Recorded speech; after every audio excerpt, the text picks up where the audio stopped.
एक सेकंड के लिए रुकिए दोस्तों। सोचिए आप दिल्ली में हैं, आपने अपनी गाड़ी में एक बार पेट्रोल भरवाया, एक बार चार्ज किया और आप सीधा आरसीबी का मैच देखने बेंगलुरु पहुंच गए। बिना एक बार रुके, बिना किसी पेट्रोल पंप के, बिना किसी चार्जिंग स्टेशन के 2100 किलोमीटर का सफ़र एक ही बार में। अभी आप सोच रहे होंगे यार ये तो इम्पॉसिबल है, लेकिन दोस्तों यही इम्पॉसिबल काम कर दिखाया है एक ऐसी कंपनी ने जिसे दुनिया सिर्फ एक ऑर्डिनरी चाइनीज़ ब्रांड समझती थी, और आज वही कंपनी टेस्ला को टक्कर दे रही है, टोयोटा को टेंशन दे रही है और पूरी ऑटोमोबाइल इंडस्ट्री की नींद उड़ा चुकी है। और सबसे खतरनाक बात ये है दोस्तों, ये रेवोल्यूशन सिर्फ गाड़ियां नहीं बदल रहा है, ये बिजनेस अपॉर्चुनिटीज़ क्रिएट कर रहा है इंडिया में अभी इस वक्त। ऐसे बिजनेस जो अगर आपने सही टाइम पर पकड़ लिए तो आने वाले कुछ सालों में आप एक बड़े प्लेयर बन सकते हो। तो आज इस वीडियो में हम बात करेंगे BYD की उस टेक्नोलॉजी के बारे में जो इंजीनियरिंग का वर्ल्ड रिकॉर्ड बनने जा रही है, और साथ में हम डिटेल में समझेंगे 3 ऐसे बिजनेस जो इस रेवोल्यूशन के साथ ग्रो कर सकते हैं, सिंपल लैंग्वेज में, रियल नंबर के साथ, बिल्कुल ग्राउंड लेवल से। लेकिन पहले अगर आप पहली बार हमारे चैनल पर आए हैं तो मैं बता दूं, यहाँ हम सिर्फ बिजनेस आइडिया नहीं लाते, हम वो आइडिया लाते हैं जो इंडिया में अभी एग्जिस्ट नहीं करते या बहुत शुरुआती स्टेज में है, जहाँ कंपटीशन लगभग जीरो होता है। हम रिसर्च करते हैं, डेटा देखते हैं और फिर आपको बताते हैं। तो चैनल सब्सक्राइब जरूर कर लेना और बेल आइकन भी दबा देना, क्योंकि ऐसे मौके बार बार नहीं मिलते हैं। दोस्तों किसी भी बिजनेस में कूदने से पहले ये समझना बहुत ज़रूरी है कि रेवोल्यूशन आया कहाँ से है, क्योंकि जब आप ये समझ जाओगे तभी आप ये तय कर पाओगे कि आपको कहाँ खड़ा होना है। तो चलो बिल्कुल बेसिक से शुरू करते हैं। आप जानते हैं कि एक नॉर्मल पेट्रोल इंजन में क्या होता है। आप 100 रुपये का पेट्रोल डालते हो तो 100 में से लगभग 70 रुपये हीट के रूप में उड़ जाता है या एमिशन बनकर बाहर निकल जाता है। सिर्फ 30 रुपये ही आपकी गाड़ी को चलाने में काम आता है। इंजीनियर्स इस समस्या को दशकों से सॉल्व करने की कोशिश कर रहे थे, लेकिन दुनिया का सबसे अच्छा इंजन भी 38 से 40% एफिशिएंसी से ज़्यादा नहीं पहुंच पाया। ये एक लिमिट थी जिसे तोड़ना लगभग नामुमकिन माना जाता था। अब BYD ने क्या किया, उनके 5th जनरेशन हाइब्रिड सिस्टम ने 46.06% थर्मल एफिशिएंसी हासिल कर ली। सुनने में छोटा नंबर लगता है, लेकिन इंजीनियरिंग की दुनिया में ये बहुत बड़ा बदलाव है। इस एक नंबर ने टेस्ला, टोयोटा, हुंडई सबको सोचने पर मजबूर कर दिया, और इसी टेक्नोलॉजी के दम पर BYD ने 2024-25 के बीच 43 लाख से ज़्यादा गाड़ियाँ बेच दी। ये कंपनी है BYD, build your dreams.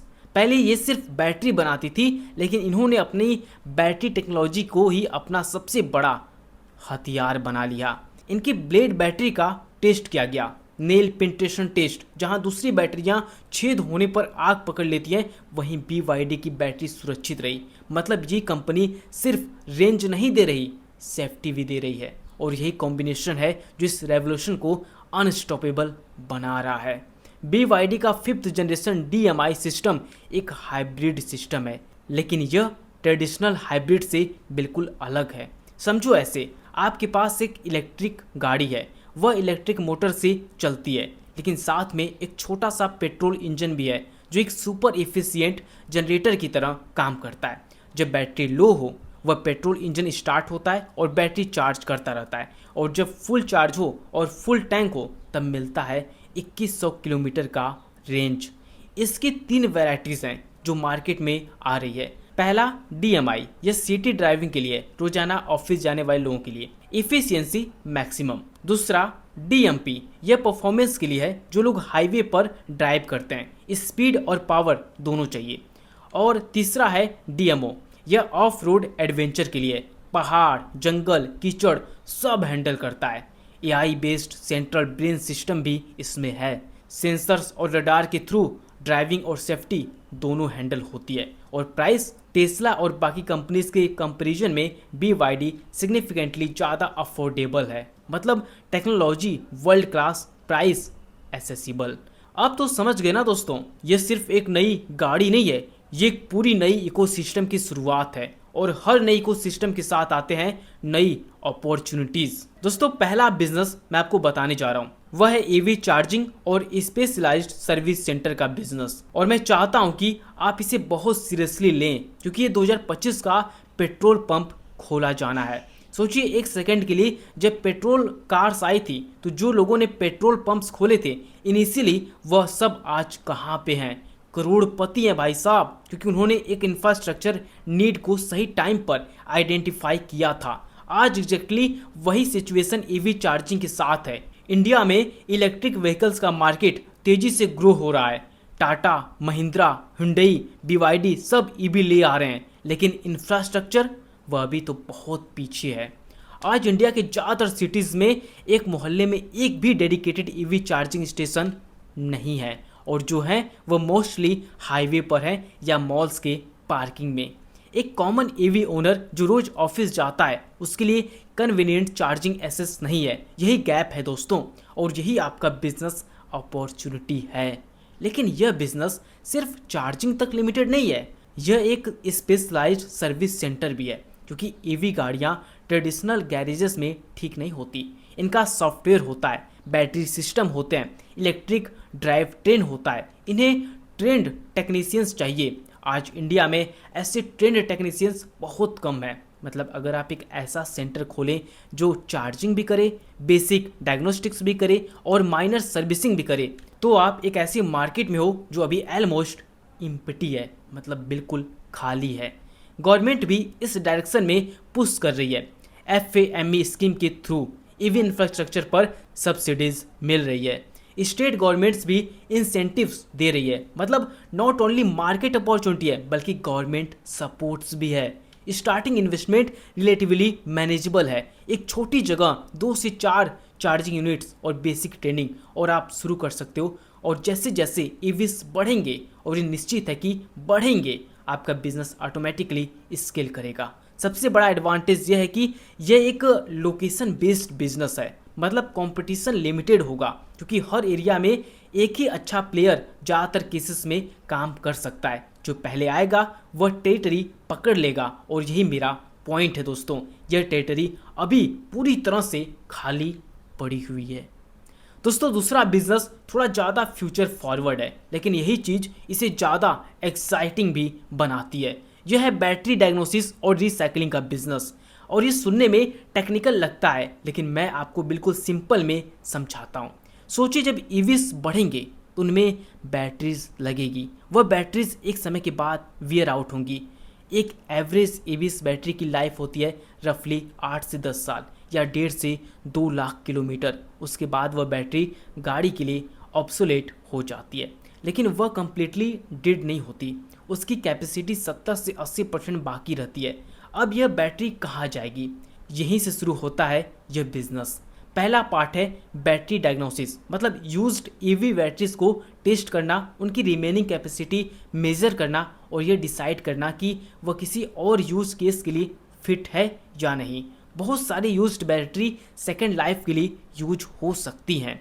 Solar energy storage, backup power systems, small commercial application. मतलब एक बिजनेस मॉडल यह भी हो सकता है कि आप यूज्ड बैटरी कलेक्ट करो और डायग्नोसिस करो और सेकेंड लाइफ एप्लीकेशंस के लिए रिफर्बिश करके बेचो।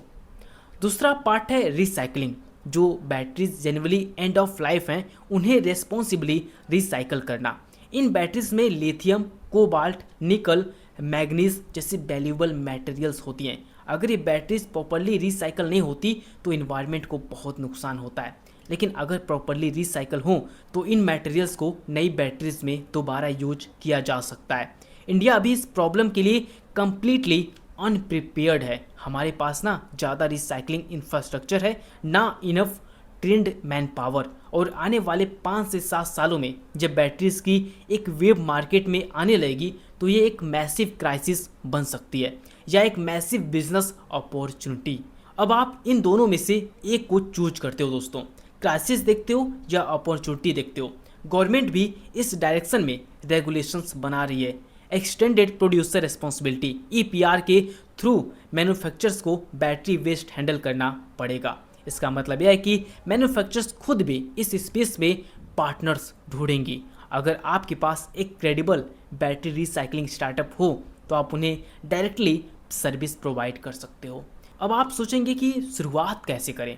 पहले इस डोमेन में नॉलेज बिल्ड करो। Battery chemistry, testing methodologies, safety protocols, ये सब सीखने की ज़रूरत है। कुछ टेक्निकल ट्रेनिंग इंस्टीट्यूट्स और ऑनलाइन प्रोग्राम्स अवेलेबल हैं इस फील्ड में।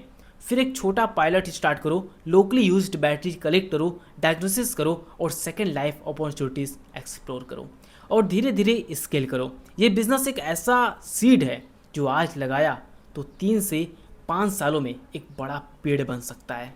दोस्तों, तीसरा बिजनेस उन लोगों के लिए है जो सीधा एक बड़े इंफ्रास्ट्रक्चर इन्वेस्टमेंट में जाने की जगह एक छोटी और निम्बल एंट्री चाहते हैं। यह है ईवी एसेसरीज, स्मार्ट सेंसर्स और एआई बेस्ड मैनेजमेंट टूल्स का बिजनेस। और दोस्तों, ये मेरा फेवरेट बिजनेस आइडियाज़ है इस पूरी लिस्ट में।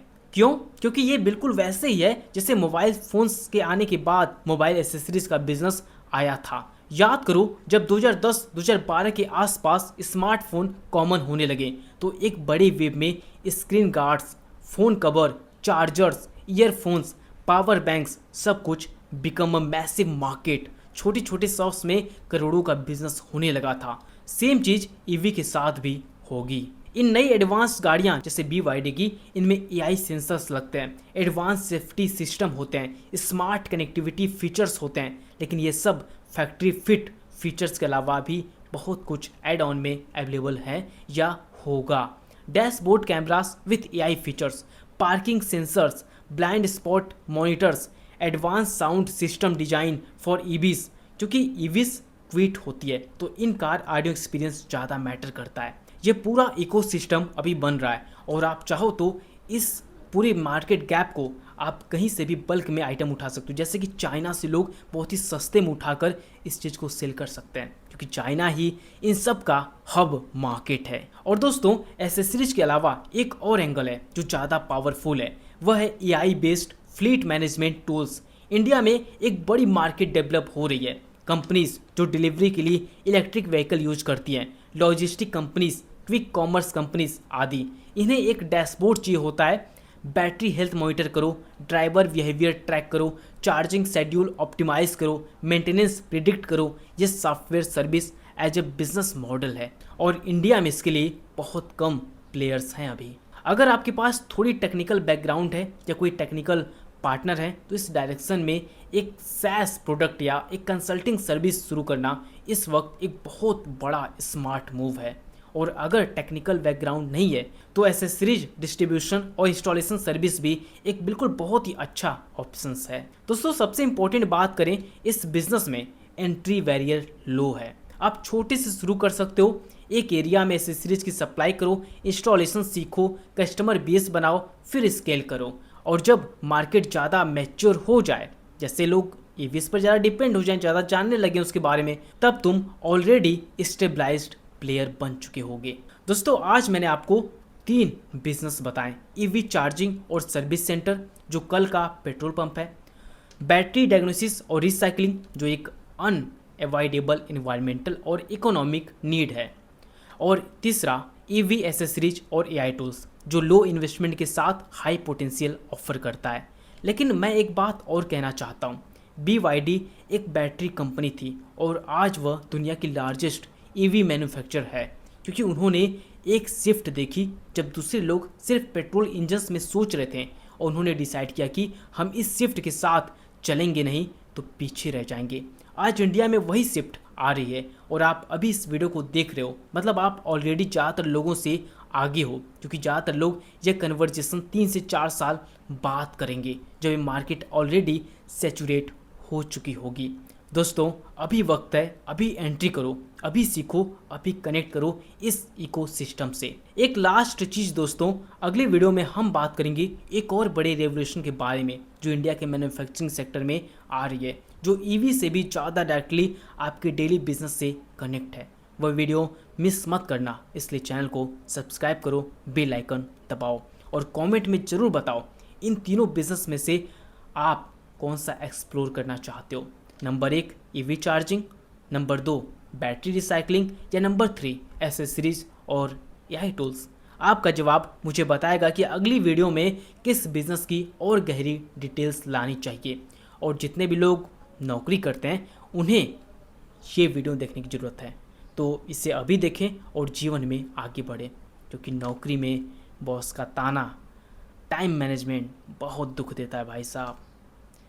तो देखिए इस वीडियो को, और हम मिलते हैं आपसे ऐसी और दमदार बिजनेस आइडिया के साथ। तब तक के लिए आपका दिल से बहुत बहुत धन्यवाद।